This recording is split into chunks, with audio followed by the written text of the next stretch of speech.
एक मित्र ने पूछा है कि जब परमात्मा भीतर बाहर सर्वत्र व्याप्त है और माता पिता स्वरूप है तो उसे प्रार्थना करने की क्या आवश्यकता है?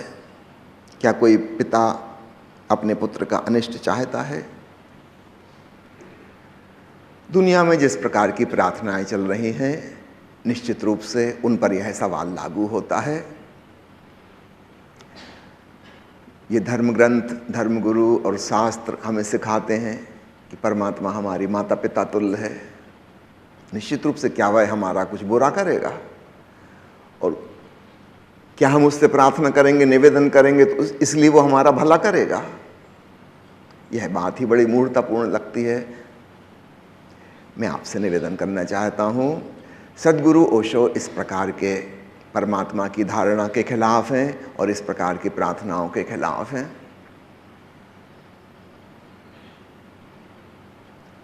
परमात्मा से अर्थ है परम आत्मा।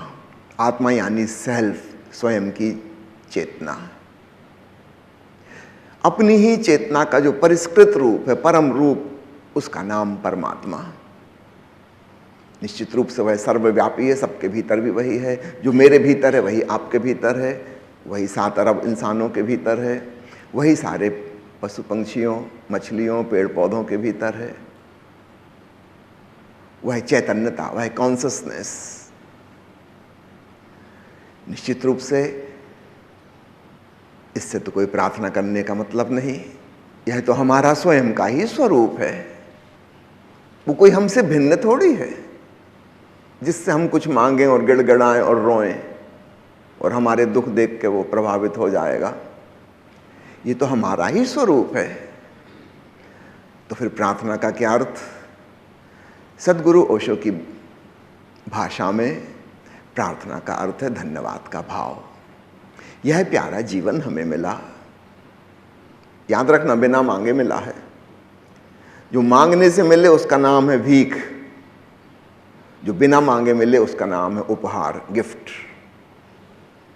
क्या आपको याद पड़ता है आप कहीं मांगने गए थे कि आपको जिंदगी मिले, ये शरीर मिले, ये विचारशील मन मिले, ये भावनापूर्ण हृदय मिले और भीतर चेतना का निवास हो? नहीं, आपने मांगा नहीं था, आपको मिला है। क्या धन्यवाद ना दोगे इस उपहार के लिए? तो प्रार्थना का